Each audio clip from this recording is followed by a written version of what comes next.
देख रहे हैं न्यूज बीट पारस जहांजेब के साथ। शो ऑफ हैंड्स का झगड़ा, अर्ली इलेक्शन और गरीब अवाम, ये हैं वो बीट्स जिन पे बात करेंगे आज न्यूज बीट में। सेनेट इलेक्शन होने हैं, हमारे ऊपर है, हम एक महीना पहले भी कर सकते हैं। शो ऑफ हैंड्स का बेसिकली मतलब ओपन बैलेट, हर का पता होगा कि कौन किसको वोट डाल रहा है। इस्तीफे हमारा एटम बम है। शो ऑफ हैंड्स से या टाइमिंग पे वो चेंज करके तानली करने की कोशिश। मैं शो ऑफ हैंड्स के खिलाफ नहीं हूँ। आपको अपने एमपीएज और एमएनएज पे इत्मीनान नहीं रहा तो आपको आज शो ऑफ हैंड्स याद आ गया। अस्सलाम वालेकुम, मैं हूँ पारस जहांजेब। वोट अगर अमानत है तो इसमें खयानत करने वाले भी बहुत। वोट अगर ज़मीर की आवाज़ है तो ज़मीर बेचने वाले भी बहुत। पाकिस्तान में इलेक्शन गली मोहल्ले का हो, यूनियन काउंसिल का हो, सूबाई असम्बली का हो, कौमी असम्बली का हो या फिर सबसे बड़े ऐवान यानी सेनेट का हो, वोट देने की बारी आए तो हम ताल्लुक को वोट देते हैं, जात को वोट देते हैं, बिरादरी को वोट देते हैं, छोटे छोटे मफादात को वोट देते हैं, सड़क और गली पक्की करने पर वोट देते हैं, पैसों के लिए वोट देते हैं और तो और नान और बिरयानी पर भी वोट देते हैं। लेकिन अगर इलेक्शन सेनेट का हो तो फिर अरकान की खुलेआम बोलियां लगती हैं। लोग ऐसे तरीकों से पार्लियामेंट में चले तो जाते हैं लेकिन अपने पीछे बदनामी की कहानियां छोड़ जाते हैं।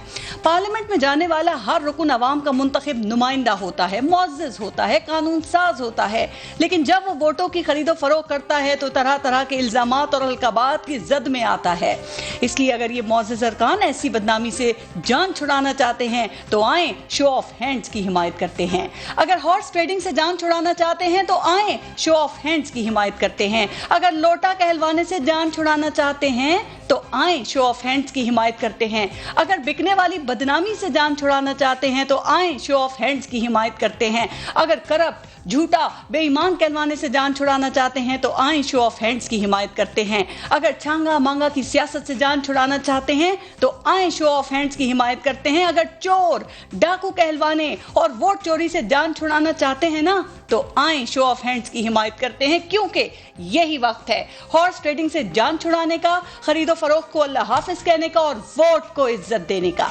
प्रोग्राम में आज इस पर भी हम बात करेंगे। हमें पीएमएलएन से एमएनए मियां जावेद लतीफ साहब ने ज्वाइन किया है, सीनियर तज्जियाकार इरशाद भट्टी साहब हमारे साथ मौजूद हैं और पाकिस्तान तहरीक इंसाफ से एमएनए हैं फरूख हबीब साहब। अस्सलाम वालेकुम, बहुत बहुत शुक्रिया आप सबका प्रोग्राम में शिरकत के लिए। पहले एक ब्रेक लेंगे, देखते रहिएगा न्यूज़ बीट।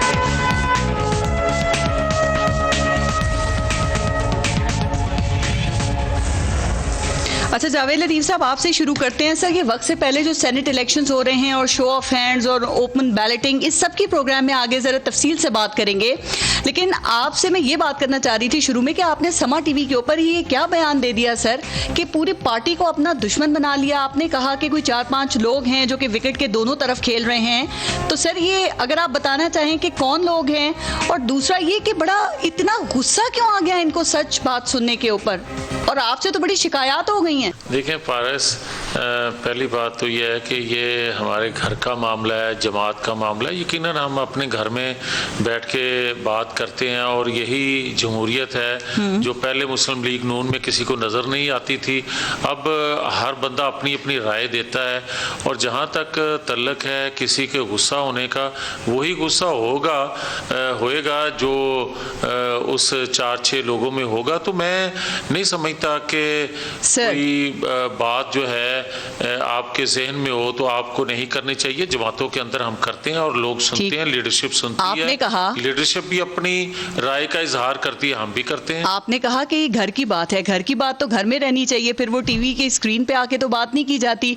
और दूसरा आप कह रहे हैं कि ये बुरा मनाने वाले, इस बात की तरदीद करने वाले वही हैं, वही 4-5 लोग हैं जो कि विकेट के दोनों तरफ खेल रहे हैं। तो सर, आपका इशारा क्या राना सनाउल्लाह की तरफ है, क्या ख्वाजा आसिफ की तरफ है, क्या ख्वाजा साद रफ़ी की तरफ है, क्या अयाज सादिक की तरफ है?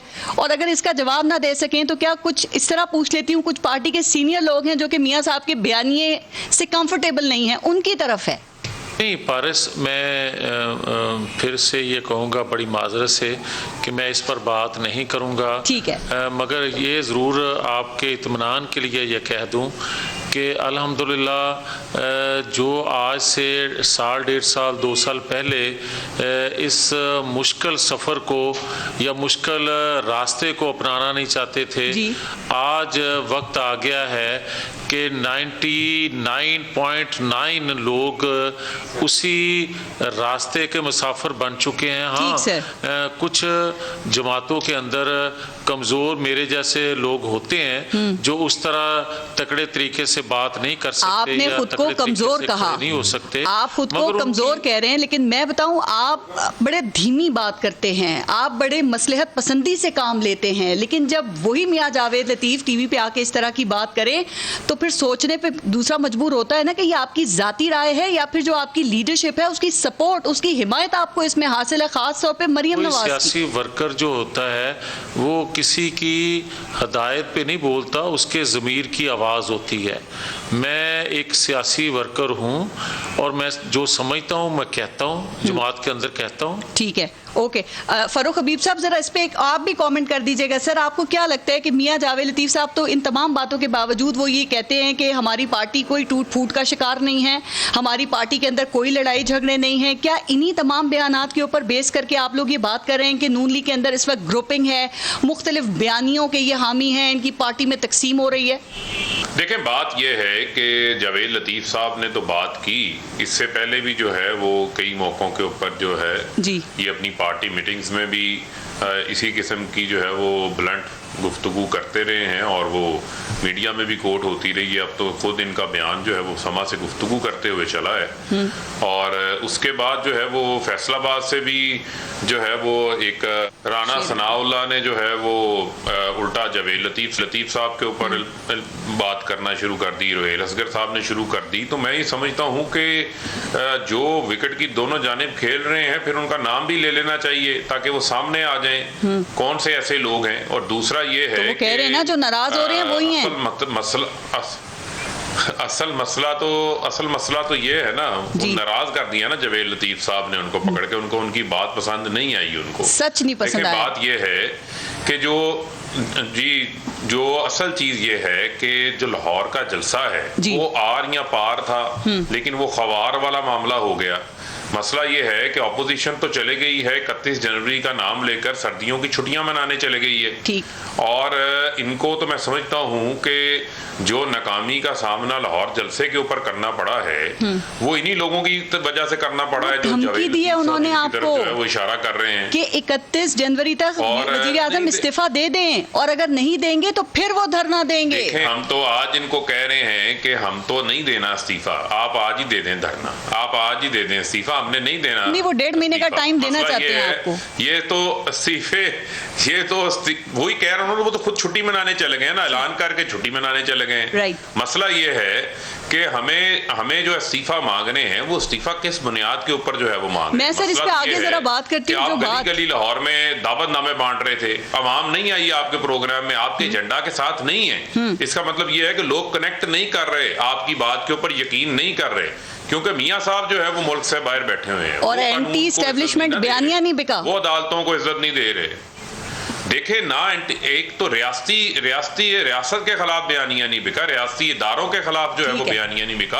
अवाम जो है वो टीटीओ वालों को, जाली अकाउंट्स वालों को, मनी लॉन्ड्रिंग वालों को बचाने अब बाहर नहीं आएंगे। इरशाद भट्टी साहब, पहले जरा उसी बात पे जो हमने स्टार्ट किया था प्रोग्राम जहां से, उस पर कमेंट कीजिएगा। आपको लगता है कि जावेद लतीफ़ साहब दुरुस्त बात कर रहे हैं कि इन्होंने जो कहा कि कुछ लोग हैं कि जो विकेट के दोनों तरफ खेल रहे हैं और आप समझते हैं कि मरीम नवाज उनका एहतसाब करना चाहती हैं?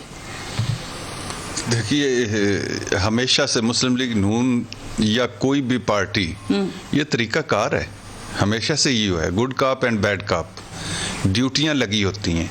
मियां नवाज शरीफ और शहबाज शरीफ की सियासत भी तो यही है ना, एक कहता है वो इज्जत दो, दूसरा कहता है खिदमत, सारी उम्र। ये जावेद लतीफ़ साहब ने एक लास्ट मीटिंग हुई थी जब आर्मी चीफ को एक्सटेंशन का वोट दिया था, उसके बाद या मौलाना फजल रहमान के धरने के बाद एक मीटिंग हुई थी, तो उसमें जावेद लतीफ़ साहब ने पूछा था कि हमने तो मौलाना साहब के धरने की हिमायत भी नहीं की और उनमें नहीं गए, तो उन्होंने कहा, ख्वाजा आसिफ साहब ने कहा था जाके मियाँ साहब से पूछ लें। ठीक। तो दोबारा उन्होंने कहा कि हमने ये वोट भी दिया और कोई सहूलत भी ना ली, तो उन्होंने कहा जाके मियाँ साहब से पूछ लें, उनका फैसला था।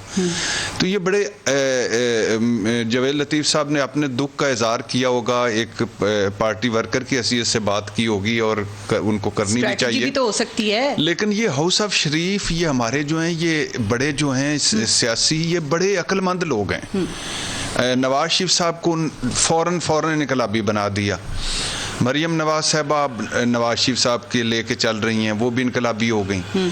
शहबाज शरीफ साहब मफामती हैं।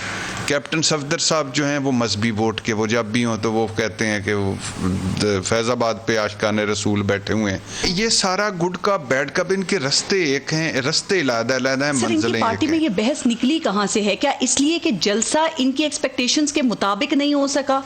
जलसा अच्छा हुआ, अगर सिर्फ जलसा होता ना, सिर्फ जलसा होता तो जलसा अच्छा था। तो क्या था? तो लेकिन ये था तारीखी जलसा नहीं था। क्या तारीखी जलसा था? नहीं था। धांसू जलसा था? नहीं था। फाड़ू जलसा था? नहीं था। और आखिरी झटका 2 जलसा था? नहीं था, जो मरियम नवाज, और जो आर पार जलसा था? नहीं था। रेफरेंडम जलसा था? नहीं था। कामयाब तरीन जलसा था? नहीं था। हुकूमत गिराओ, हुकूमत हटाओ या इनकलाब लाओ वाला जलसा था? नहीं था। उस पर मरियम नवाज साहबा ने कमियां कोताहियां जानने के लिए पार्टी मीटिंग भी की। हालांकि वो एक तरफ कह रही थी मैंने मुबारकबाद जोराना दिया है, दूसरी तरफ उन्होंने मीटिंग की थी। राना साहब सुनाए, राना सनाउल्लाह साहब को ड्यूटी लगी कि पता करें कि ये क्यों नहीं हुआ। और फिर ख्वाजा साद रफीक साहब ने भी कहा कि कुछ लोग तो आई नहीं है, मेंबर वोट वो अपने लेके ही नहीं आए जलसे में लोग। तो वो सारा था। एहतिसाब की बात क्यों की जाती है? इसीलिए ना, जब कोई गलती हुई हो या कुछ गलत हो रहा हो। नहीं, वो लेकिन हमारे यहाँ मानता तो कोई नहीं है। और एक कोई भी नहीं, किसी का जलसा करवा लें। कोई कह रहा होगा 6000, तो कोई कह रहा होगा लाखों का मजमा। ख्वाजा आसिफ साहब ने कहा है मैंने अपनी जिंदगी में इतना बड़ा जलसा नहीं देखा। शायद खाका नवाज साहब कह रहे हैं कि लाखों लोग थे। अब मैं इन दोनों साहबान से क्या कहूं कि अगर बहुत तीर भी मार लें तो 40,000 लोग होंगे, 45,000 कर लें, 50 कर लें। हाँ सर, ये तो था। 50 कर लें, 55 कर लें, 60 कर लें, तो लाख। ये सेंट्रल पंजाब था, लाहौर मुस्लिम लीग नून का गढ़ था। 25 साल से मुनापली है लाहौर में। 2 घंटों के फासले पर 50 MNAs और 100 MPs मुस्लिम लीग नून के। हर लीगी, हर MP MNA की ड्यूटी लगी हुई थी। मरियम नवाज की जलसा मुहिम, तैयारियां, रैलियां, और नवाज शरीफ साहब की निगरानियां, 11 जमातें, 10 सेंट्रल पंजाब, दावे वादे बढ़के। तो 70% वोट लेने वालों का शो था। इमरान खान ने 30% वोट लिए, 70% जो वोट है वो इनके थे। जावेद लतीफ साहब, फिर ये हम समझ लें कि सारी बहस जो हो रही है ये इसी बात से निकली है कि आपका जलसा एक्सपेक्टेशंस के मुताबिक नहीं हो सका, आप इस हुकूमत को गिरा नहीं सके। और फिर हुकूमत ने क्या किया? हुकूमत ने ये किया कि उन्होंने सेनेट इलेक्शंस का कहा हम अर्ली कराएंगे, फरवरी में कराएंगे। और उन्होंने फिर एक बेहतरीन सियासी कार्ड खेला जिसकी आपको तवक्को नहीं थी और अब आप परेशान हैं उसको लेके। पहली बात तो यह है कि खुदा हमें महफूज रखे शक्ति साहब के कहर से। ये पता नहीं कब हमें माफ करेंगे, मगर मैं ये जरूर कहूँगा कि जो ये कह रहे हैं कि लाहौर का जलसा, ये एक हकीकत है पारस कि मैंने यकीनन मेरे 35-40 साल की सियासी ज़िंदगी है, मैंने हुकूमती सरपरस्ती के बगैर, इशारों की सरपरस्ती के बगैर इतना कामयाब जलसा मीनारे पाकिस्तान में नहीं देखा। ये एक हकीकत है। कोई माने या ना माने, मेरी राय है, आप उससे इख्तलाफ कर सकते हैं। मगर मैं दूसरे ये बात करूँगा कि अगर कोई ये समझे कि ये हुकूमत गिराने के लिए जलसा कामयाब नहीं था, अगर कोई ये समझे कि आइन कानून की बालादस्ती की जो हम बात करते हैं उसकी सपोर्ट में लोग नहीं निकले, अगर कोई ये कहे कि हम इलेक्शन में ये इस्तीफे देने जा रहे हैं तो ये ज़िमनी इलेक्शन करवा देंगे, 400+ लोगों से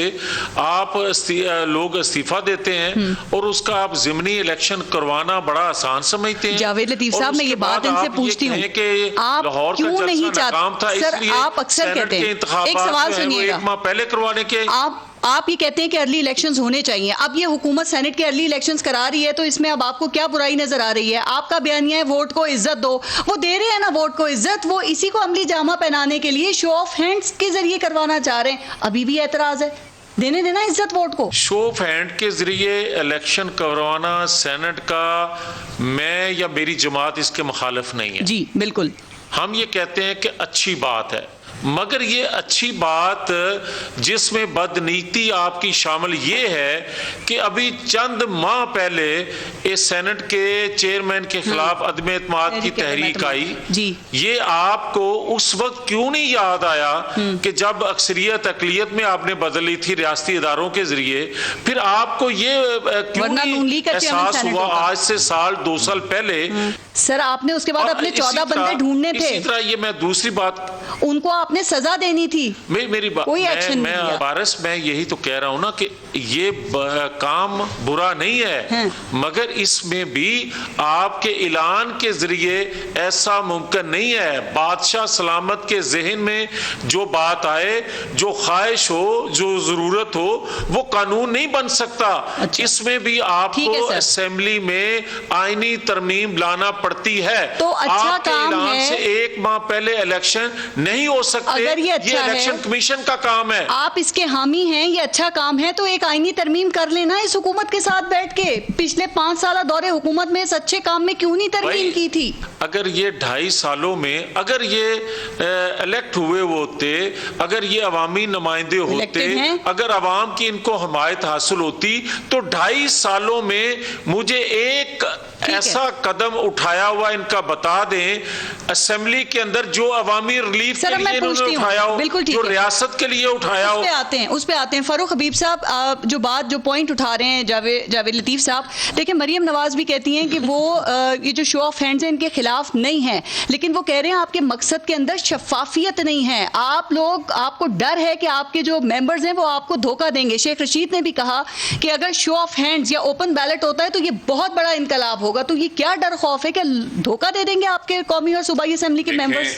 देखें बात ये है पारस, मुझे आप ये बताएं कि क्या पाकिस्तान के सेनेट के इंतखाबात के अंदर हर बार खरीदो फरोख्त होती है कि नहीं होती?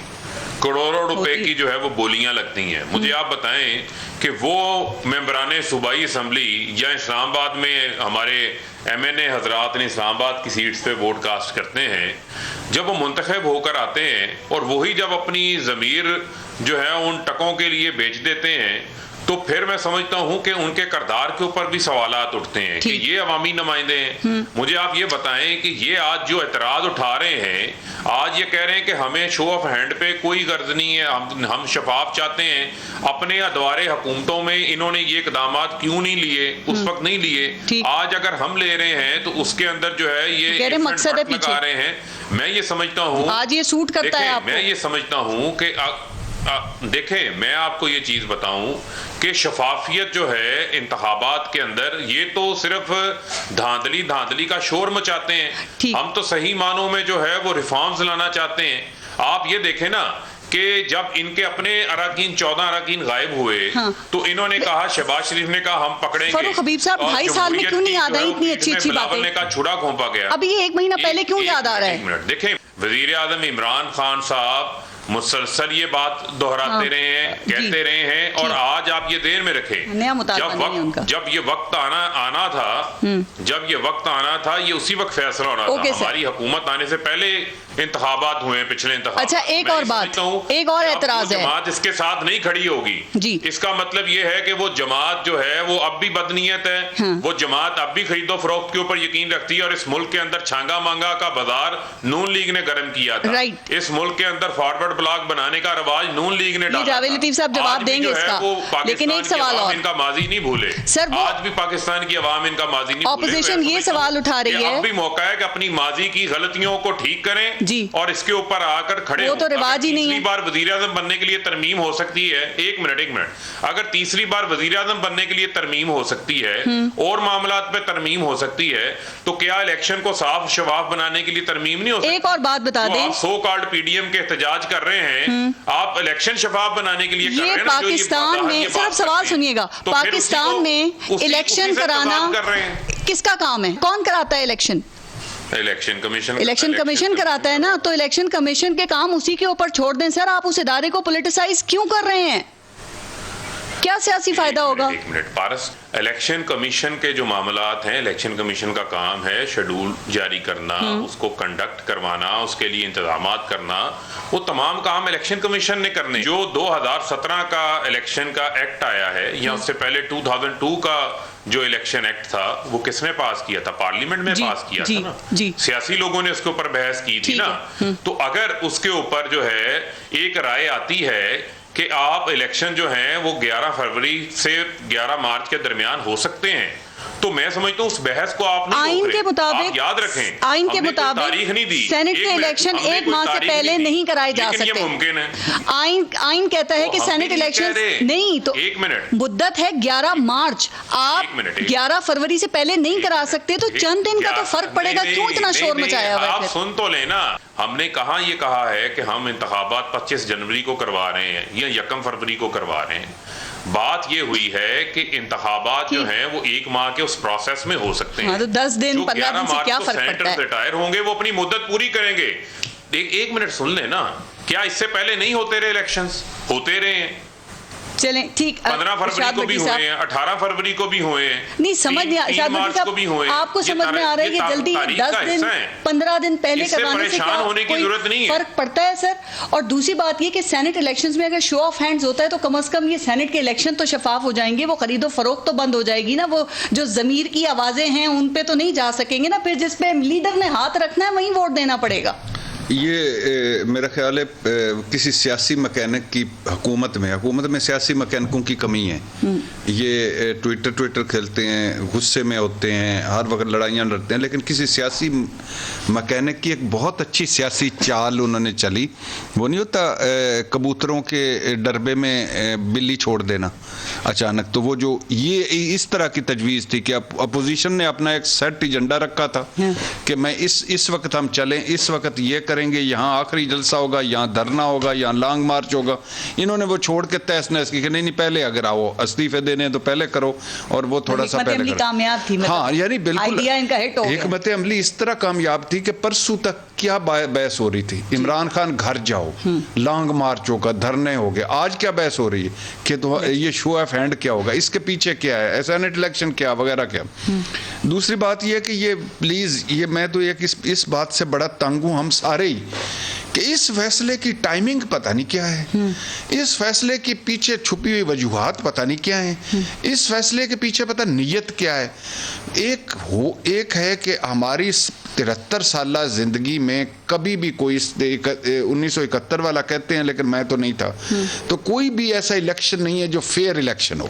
जी कोई इलेक्शन, इवन जीबी का ये इलेक्शन है वो भी फेयर नहीं हुआ। इवन वो जो असेंबली के अंदर अब तो ये 104 और 3 है ना, 103 4 5 ये सेनेटर्स, उसमें भी जब वोट डालते हैं ना तो जो 5 मुस्तरद होते हैं कहते हैं ये पता नहीं कौन है, और जो 2-4 नहीं आते कहते हैं इनके पता नहीं किधर इनको तबीयतें खराब हो गई थी।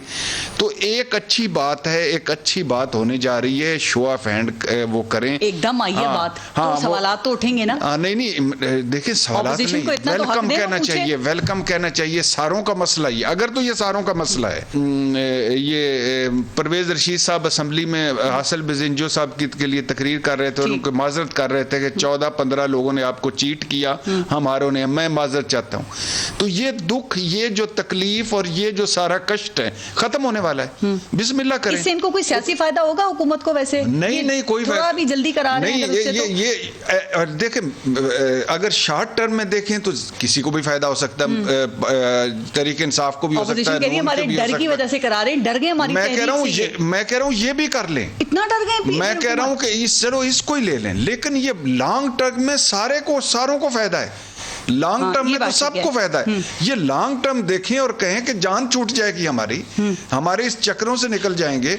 और ये पीएमएलएन हामी है, मौलाना फजल रहमान और जो बिलावल भुट्टो है ना, वो इसके सख्त मुखालिफ। देखें कुछ है सुसाइड अटैक कर जो बम बांध के फिर रहे हैं, वो तो हर चीज को सबोताज करेंगे, लेकिन ये ब्रॉडर पिक्चर में अगर आप चाहते हैं, अभी भी 2.5 साल हो गए हैं, रोना किस पर है कि जाली मैंडेट है, जाली असेंबलियां हैं, जाली निजाम है, लेकिन लेकिन कोई एक इंतखाबी इस्लाहात की हो, एक की हो, एक भी नहीं, एक कोई कौमी असम्बली वो धानली कमेटी थी वहां गए हों, इलेक्शन कमीशन में गए हों और सुप्रीम कोर्ट में गए। और दूसरी बात, मुझे एक बात समझ नहीं आती कि इमरान खान ने कहा कि हम तैयार हैं, हम करवाएंगे।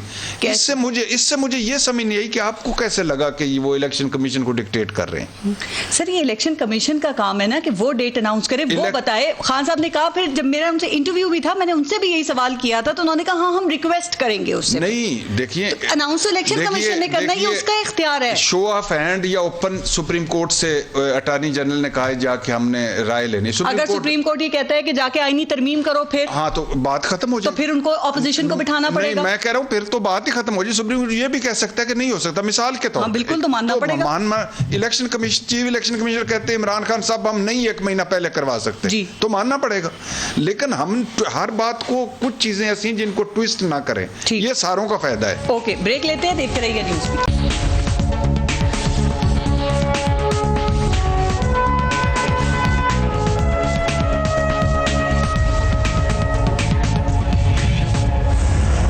अच्छा जावेद लतीफ़ साहब, वज़ीर आज़म इमरान खान ने आपको चैलेंज दिया है। वो कहते हैं कि आप लोग सिर्फ एक हफ्ता धरना देकर दिखा दें, मैं अपने इस्तीफे के बारे में सोचना शुरू कर दूंगा। और दूसरी बात वो कहते हैं मैं दुआ कर रहा हूं कि ये ऑपोजिशन जल्दी इस्तीफे दे। तो सर ये दोनों चीज़ों की डेट्स अभी तक अनाउंस होने में आपको क्यों नाकामी हो रही है? कोई सियासी इत्तेहाद में तो गड़बड़ नहीं हो गई है? वहाँ तो कोई मसला नहीं हो गया? सर मियाँ जावेद लतीफ़ साहब, मेरे नानके दे पिंड इमरान खान साहब कह रहे मैं दुआ कर रहा हूँ, तो लफ्ज़ दुआ पर गौर कीजिएगा जी। वो भी भट्टी साहब ठीक कह रहे हैं, इसलिए कि उनको कोई फिक्र नहीं है कोई धरना दे, कोई इस्तीफा दे। फिक्र तो उनको होना चाहिए जो इनको लेकर आए हैं, और यकीनन उनको फिक्र है, इनको नहीं है। इनको ना कौम की फिक्र है, ना महंगाई की फिक्र है, ना रियासत की फिक्र है, ना रियासत की दुनिया में तन्हाई की फिक्र है। इनको कोई फिक्र नहीं है, बल्कि यहाँ तक कि इनका सुबह रोज़ घर आना, बनी गाला और प्राइम मिनिस्टर हाउस पहुँचाना, ये भी इनका मसला नहीं है, ये भी पहुँचाने वाले पहुँचाते हैं। मगर मैं ये अर्ज़ करूँगा पारिस, बदकिस्मती है कि आज के जो चीफ एग्जीक्यूटिव हैं वो एंटी करप्शन की तरह, FIA की तरह, नैब की तरह समेत दीगर अदारों को जिस तरह 2.5 सालों में इस्तेमाल करते आ रहे हैं, ये इलेक्शन कमीशन से भी वही तवक्को रखते हैं और अपनी मर्जी से उसी तरह इस्तेमाल करना चाहते हैं। और जहाँ तक उनको ये फिक्र नहीं है कि इस्तीफ़े आ जाएं और वो कहने हैं कि एक हफ्ता ये बैठ जाएं तो मैं इस्तीफ़ा देने की सोच लूँगा। एक बात बताऊं जावेद लतीफ़ साहब, वो बड़े कॉन्फिडेंट हैं। वो कहते हैं कि आप लोग इस्तीफे नहीं देंगे, जब इस्तीफे देने का टाइम आएगा आधे से ज्यादा गायब हो जाएंगे। लगता है उन्हें भी पता चल गया आप में से कौन कौन विकेट के दोनों तरफ खेल रहा है। नहीं, लेकिन इमरान खान साहब ने तो ये भी कहा था 50 बंदे मेरे खिलाफ बाहर आ जाएं तो मैं हुकूमत छोड़ दूंगा, तो वो छोड़ी है। पारस एक और चीज़ है, बड़ा स्मार्ट वो खेल रहे हैं, मगर कौम देख रही है कि वो खुद को तो ये समझते हैं कि बड़ा मैं चालाकी से, होशियारी से ये सारी जो है खेल खेल रहा हूँ बतौर एक खिलाड़ी के। मगर जो अदारों के साथ खलवाड़ होता है ना, जो रियासत के साथ खलवाड़ होता है, जो कौम के साथ खलवाड़ होता है, उसके नतायज आने वाली नस्लें भुगतती हैं। मुझे आप ये बताएं कि आज पाकिस्तान के अंदर जो महंगाई है, पाकिस्तान के अंदर जो बेरोजगारी है, आज गैस बिजली के बिल अदा करने की सलाहियत लोगों में खत्म हो गई है। आज हालत ये है कि लोग सोच रहे हैं कि एक वक्त का आटा जो है वो खरीद के लाते हैं तो सुबह की फिक्र होती है कि वो कहां से खरीदेंगे।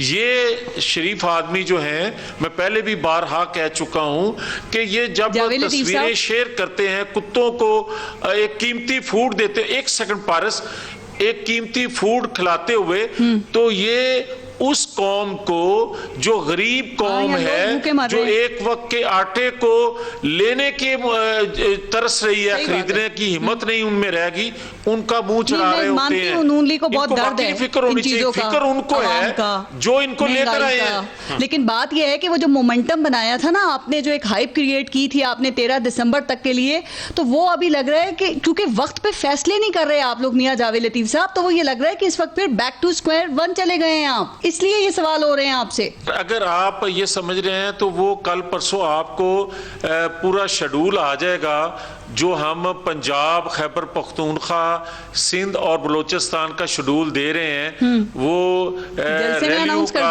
एहतजाजी जलसों का नंबर। आप जलसे में अनाउंस कर देते ना, अलग अलग भिजवाने की जरूरत ही नहीं पड़ती।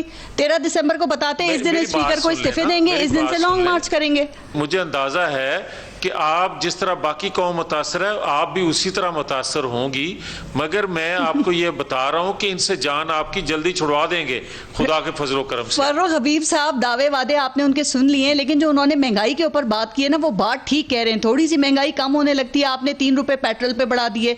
आपको पता है ना कि जब पेट्रोल की प्राइस बढ़ती है तो फिर ओवरऑल महंगाई होती है। 22 साल में वजीर आजम साहब ने हमें यही सिखाया है। IMF से आपका मुअत्तल है इस वक्त, अभी उनके कहने पे 25% बिजली के बिल यानी कि पर यूनिट 3 रुपए आपने बढ़ा दिया है। 2.5 सालों में आपकी बिजली 10 रुपए फी यूनिट से 19 रुपए फी यूनिट हो गई है। सर, ये क्या हो रहा है? कैसे गरीब गुजारा करेगा? इस पे भी सोच लें। देखें पारस, बात ये है कि वजीर आज़म इमरान खान पे बात हो रही थी। देखें, वजीर आज़म इमरान खान जो है वो जिस घर में रहते हैं वो कोई कैंप ऑफिस नहीं है, वो सरकार के खर्चे पे नहीं चल रहा। वहाँ पर अगर कोई वो अखराजात करते हैं, खर्चे करते हैं, तो वो सरकारी खर्च से नहीं करते। पहले तो वहाँ पर 5-5 कैंप ऑफिस होते थे। रायवंड में तो जो है वो 2 मोर मर गए थे, तो पुलिस वालों को जो है वो मुअत्तल कर दिया गया था। और जो कुछ यहाँ पर होता रहा है, जो लल्ले तलल्ले होते रहे हैं, वो आपके सामने है। दूसरी बात ये है कि हमें तो टूटी फूटी हालत में जो मुल्क मिला था, जो मैशियत हमें मिली थी, हम तो लिटरली बैंक डिफॉल्ट के दहाने के ऊपर खड़े थे, डिक्लेयर करने वाला रह गया था। ये एक मिनट मैं उन बातों से 5 साल आपने में यही कहा। आप ये बताएं, आपका अपना ही चैनल जो है वो कल ये चीज रिपोर्ट कर रहा था कि पाकिस्तान जो है वो दुनिया के 30 ममालिक से आगे निकल गया है एक्सपोर्ट्स के अंदर। आपका भारत, आपका बांग्लादेश जो है वो पीछे है।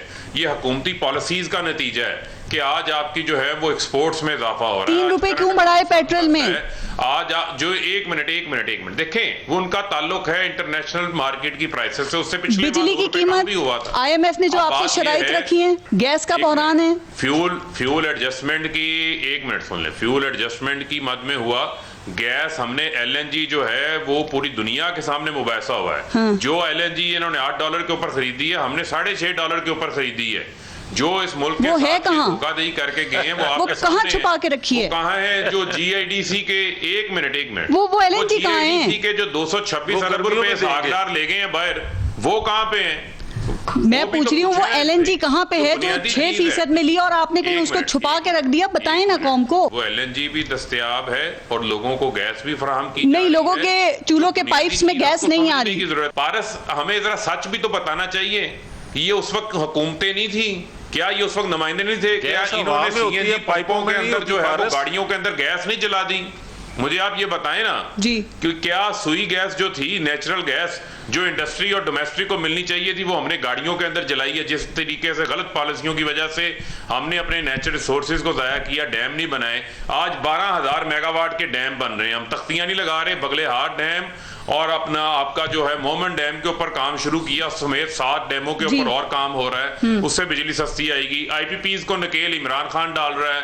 आज जो है वो माफिया को हाथ इमरान खान डाल रहा है। सब आएगा, चीनी जो है होगा, हम अभी कैसे गुजारा करें वो बता दें। उससे नीचे लेकर आए हैं। होगा नहीं, हो गया है, हुआ है। चीनी सस्ती नहीं हुई, मुझे आप ये बताएं। महंगी किसने की थी? किलो है। अगर वो 60 रुपए थी और आप 50 पे लाते तो बात थी। आप ले गए 115, 120 पे। फिर सस्ती कहते हैं हमने सस्ती की। अभी जावेद साहब ने बात की थी, मुझे आप ये बताएं कि चीनी जो है वो मुशर्रफ दौर के अंदर चीनी का रेट आपको याद है 20 रुपए किलो रेट था जी। उसके बाद ये चीनी 140 पे भी गई है, 70 रुपए के ऊपर ये छोड़ के गए थे। आटा 10 रुपए किलो बिकता था, पीपल्स पार्टी नून लीग जो है उसको 40, 45, 50 रुपए के ऊपर छोड़ के गई। क्या इनके दौर के अंदर महंगाई नहीं हुई? क्या इनके दौर में बिजली महंगी नहीं हुई? क्या इनके दौर में कर्जों में इजाफा नहीं हुआ? 60 रुपए में पीपल्स पार्टी को डॉलर मिला था, 60 रुपए में आपकी हुकूमत है, छोड़ के अभी आपने जवाब देना है, 127 के ऊपर छोड़ के अभी लोगों को आपसे उम्मीद है, छोड़ दें इनको, लोगों ने रिजेक्ट कर दिया आपको लेकर इसीलिए आए। आपकी बात ठीक है, अब सारी उम्मीदें अगर हमारे से हैं ना तो इनको भी हमारे से ही उम्मीद होनी चाहिए और इंशाल्लाह हम डिलीवर करेंगे, डिलीवर भी कर रहे हैं, मैशत भी तो सेंट के ऊपर जा रही है, माफियाज को भी नकेल डाल रहे हैं। ओके शाद भट्टी साहब, इनकी सियासत चलती रहेगी, हम जो है वो नकेल इसी तरीके से बिल्कुल चलेगी। लेकिन सर वजीर आजम कहते हैं मुझे ऑपोजिशन से कोई, मैं घबराता नहीं हूँ, मुझे कोई डर खौफ नहीं है, लेकिन उनकी 3 ऑपोजिशंस और हैं, महंगाई, गुर्बत और बेरोजगारी। सर ये कहीं पीडीएम से लड़ते लड़ते इन चीजों से ना हार जाएंगे? आपको लगता है इस फ्रंट पे कोई कामयाबी मिल सकती है? यही वो फ्रंट है जिस पे वज़ीर आज़म साहब को सोचना चाहिए। और लास्ट जब हम मिले थे, आप तो लेटेस्ट मिली हैं, उससे पहले जब हम मिले थे तो उनको हमने कहा भी यही था और उन्होंने भी हमसे यही कहा था कि मुझे बड़ा दुख है महंगाई का, बेरोज़गारी का, गुर्बत का। अब हाल ये है, एक मिसाल सिर्फ देना चाहता हूँ। गुर्बत का आप देख लें कि मिडिल क्लास सुकड़ गई है जी। 2 करोड़ लोग गुर्बत की लकीर के नीचे और चले गए हैं और हमारे जो 34% हर घर के बजट का में बढ़ गया है, खर्चे बढ़े, बेरोजगारी। हाँ, तो अब बेरोजगारी पे आ जाए। बेरोजगारी का ये है कि बाकी तो छोड़ें, रोजगार क्या देना था क्या नहीं था, रेडियो पाकिस्तान के लोग निकाल दिए, 769 पीटीडीसी के लोग निकाल दिए। इसके अलावा पीआईए तैयार, स्टील मिल तैयार, पीटीवी तैयार। मान लिया कि बहुत भर्तियां की थी, उन्होंने भी तबाही फेर दी थी, हर बंदे ने जो आता था अपने बंदे भर्ती। एक पीआईए में कितने पीआईए हैं वो भी ठीक है, लेकिन क्या इसका हाल यही बताया था? ये आगे आ जाए महंगाई पर। महंगाई पे वजीर, अब ये आज मैं पढ़ रहा था कि चीनी फिर 7 रुपए फी किलो बढ़ गई है जी। गैस का आपने बता दिया, बिजली IMF ने वो इधर गर्दन पे हाथ रख के फिर बढ़वा ली है। उन्होंने कहा अगली किस्त नहीं देंगे, बढ़ाओ। हाँ, फैसला कर लिया इन्होंने, बस बड़ा फैसला हो गया। अब बात यह है कि बुनियादी तौर पे बात यह है कि जब वजीर आज़म साहब को उस वक्त सोचना चाहिए जब उनको एक दिन पता चले कि गंदम और चीनी पर सारी ब्रीफिंग्स ही कैबिनेट को गलत दी गई हैं। उन वजीर आज़म साहब को उस वक्त परेशान होना चाहिए कि जब उनको पता चले कि 404 अरब सिर्फ इसमें गंदम और चीनी का पड़ा है, हम पे इजाफी बोझ पड़ा है, और 121 अरब पड़ा है LNG और फर्नेस की जमा तफरीक का। वज़ीर साहब को उस वक्त परेशान होना चाहिए कि जब आम आदमी बाजारों में, गलियों में झोलियां उठा उठा के बददुआएं कर रहा है और कह रहा है, वज़ीर आज़म साहब को याद करवा रहा है कि महंगाई महंगाई महंगाई महंगाई। वज़ीर साहब ने 13 नोटिस लिए हैं, 7 काबीना मीटिंग्स महंगाई पर हुए हैं, 4 मरतबा बनी है वो कमेटियां बनी है, नीचे तक क्यों नहीं हुआ? क्यों? इस वजह से कि ये फ़ारूक हबीब साहब बैठे हैं ना फैसलाबाद के, यंग आदमी है, फैसलाबाद में किसको हराया, कितनी स्ट्रगल है, क्या किया है। आप जब अपनी हर सीट पर फ़ारूक हबीब की बजाय PTI की बजाय बुजदार बिठा देते हैं, फॉलो अप नहीं होता कि उनको कोई, वो अपने धंधों में लगे रहते हैं, लूट मार, करप्शन, सारा कुछ जो भी है, छोटा मोटा जो भी नाम दें, है या नहीं है, इसको भी छोड़ें, तो आपके वो नहीं कर पाते। आप वज़ीर साहब कितनी दफ़ा सस्ते बाजार में गए? ठीक, मुझे हफीज शेख, रजाक दाऊद, नदीम बाबर, उमर अयूब, कितनी मरतबा यूटिलिटी स्टोर से इन्होंने चीजें खरीदी हैं। एक दिन ये यूटिलिटी स्टोर की दाल लाएं, उसको 2 घंटे में गला कर खा जाए तो मुझे कहना ठीक। ये हाल है इनका। आपने अभी बुजदार की बात की, मैं वैसे ही पूछना चाह रही हूँ, आजकल पता है CM सिंध कहाँ है? सुना है, मैंने खबर पड़ी थी कि अमेरिका चले गए हैं, कि पता नहीं क्या हो गया है। अमेरिका में है, किसी खास मिशन पे हैं क्या? पता नहीं, अब शायद ट्रंप को निकालने गए हो। नहीं, ट्रंप तो निकल चुके हैं, लेकिन जो बाइडन आ रहे हैं, जो बाइडन से मिलने गए हो, पता तो मामला बेहतर करना भी तो जरूरी है ना। जावेद लतीफ साहब का ट्रंप बड़े अच्छे दोस्त थे, उनसे पूछें। राइट, अच्छा जावेद लतीफ साहब, जरा टाइम बिल्कुल खत्म हो रहा है, मैं एक चीज आपसे जरा पूछना चाह रही हूँ सर, ये सियासी इत्तेहाद के हवाले से आपके, ये सियासी इत्तेहाद को आप इंतखाबी इत्तेहाद में कन्वर्ट तो कर रहे हैं, आप लोग ये चाहते हैं कि मिलकर इलेक्शन लड़ा जाए, सीट एडजस्टमेंट भी आप लोग कर रहे हैं, लेकिन एक खबर ये है कि पाकिस्तान पीपल्स पार्टी ने आपसे ये डिमांड की है कि हमें पंजाब में कोई 35 या 40 सीट्स दें मुस्लिम लीग नून। क्या ये खबर दुरुस्त है और क्या काबिल कबूल होगा नून लीग के लिए? ना कोई ऐसी डिमांड आई है और ये वक्त के मुताबिक फैसले होते हैं, अभी तक ना इंतखाबी अलायंस की कोई तजवीज़ आई है, ये तो 1 पॉइंट एजेंडा है कि इनसे जान छुड़ाना। अब एक बात मेरी भी गुजारिश सुन लें, मैं ये बात जो बात आप कह रहे थे इरशाद भट्टी साहब, उससे पहले मैं ये कहूँगा कि मुझे ये बताएं कि चीनी, आटा, सर टाइम आप खत्म हो ये गया, देखें कि वन लाइनर दे दें, ये चीजें थी पाकिस्तान में सस्ती बेचते हैं, महंगी खरीदते हैं, गवर्नेंस, करप्शन, महंगाई, बेरोजगारी, ये सारी चीजें आम होने की वजह से हमारा बयानिया जो है लोगों को ज्यादा अपील कर रहा है। फरूख हबीब साहब, वन लाइनर। सिर्फ 18 करोड़ रुपया जो है वो एंटी करप्शन ने जो है वो आटे मिलों से रिकवर किया है PMLN की हुकूमत के दौरान, जो 2 नंबरी। तो आप इस ब्लेम शिफ्टिंग से ना निकलिएगा प्लीज, 5 साल हो जाएंगे। ठीक, फरूख हबीब साहब, मियां जावेद लतीफ साहब, निकलेंगे, अल्लाह करे निकल जाएं और फिर सोचें इस मुल्क के अवाम के बारे में कुछ। इरशाद भट्टी साहब, बहुत बहुत शुक्रिया आप सबका प्रोग्राम में शिरकत के लिए, अपना और अपने मुल्क का ख्याल रखिए। पारस यहाँ से कोई इजाजत दीजिए, अल्लाह ने के बाद।